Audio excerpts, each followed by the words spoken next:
Welcome back to the clubhouse, everybody. Angel Reese, she hopped on Twitter right after the Sky's big win last night.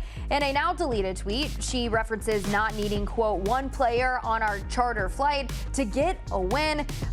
It seems like she may be firing at Caitlin Clark there.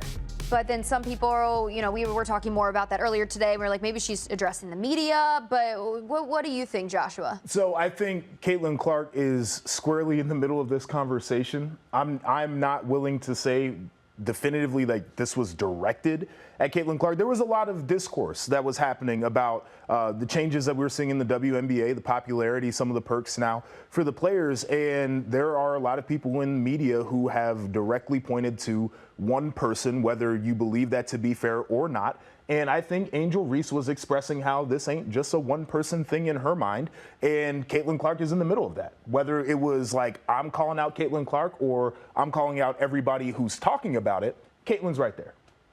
I mean, also, I don't think let's just say hypothetically, she was taking shots at Caitlin Clark. She's not the first person who's been taking shots at Caitlin Clark more recently. And I love that Charles Barkley, even LeBron James, took to social media sticking up for her and saying how, all the great things that she's done for the WNBA and raising awareness about not only women's basketball, but women's sports in general. So, I mean, we were kind of talking about this off camera about how, if anything, you should, I don't want to say be grateful. Maybe that's not the right word, but be supporting the support that Caitlin Clark is bringing. Yeah, and I think where my frustration was, and you know, we took a minute to just digest. We were talking about it in the meeting, and we were like, okay, was she directing it at Caitlin? Was she directing it at the media? And because, listen, Angel, she's off to a great start. She's the 13th WNBA rookie to accumulate 35-plus points, 25-plus rebounds in her first 3 games, and she's joining a list of Asia Wilson, Breanna Stewart, Candace Parker, and the list goes on and on. So she's off to an incredible start, and I can imagine her frustration. She's like, listen, I'm appreciative of what Caitlin Clark is doing here, but like you said, JP, there's other women that are doing great things.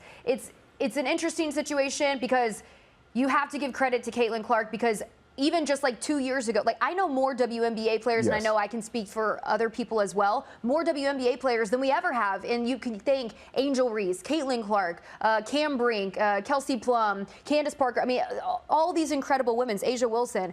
But what I don't like is I feel like, especially with women in women's sports, even women in the workplace, we pin women up against other women, and I don't appreciate that. And I feel like it's another case of that. I think, you know, regardless of the situation, I hope that we get to a point where women can champion other women, and regardless of who it is, that we can support one another, because the big picture is that the W is growing. It's heading in the right direction. People are talking about it. So I hope we can change that narrative instead of putting women against one another, to just champion and celebrate this new chapter for the WNBA. I'm with you, and I think all of that is phenomenal, because we are at a place right now where this sport particularly is receiving as much attention as it ever has in terms of media coverage, in terms of people watching it, in terms of ticket sales, in terms of apparel.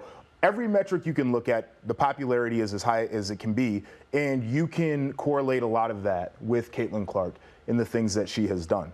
So I think that's also part of the reason why maybe Angel Reese takes a step back and deletes it, because I don't know if she was necessarily trying to make that point. This is not a defend Angel Reese segment here by any stretch of the imagination. No, but maybe she realized it probably sounds, that's not what I mean. Sounds bad. So, you know.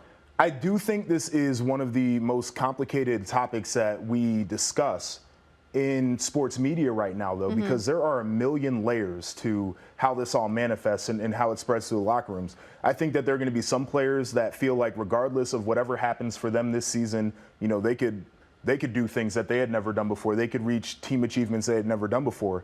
And it's going to feel to them like a footnote in the Caitlin Clark rookie year story. And that's a tough spot to be in as an athlete. There is another part of this where there are black women in this league who are probably saying, I've been balling for years, and we have never gotten this type of attention. And whether it's fair or not, and this is not, again, about Caitlin in and of itself, those two things are really difficult to separate because they are truths. It's the fact that it's as popular as can be, but Caitlin Clark is also a white woman who might be a little bit more marketable than some of the other women have been in the past to some of these companies and the way that it's viewed.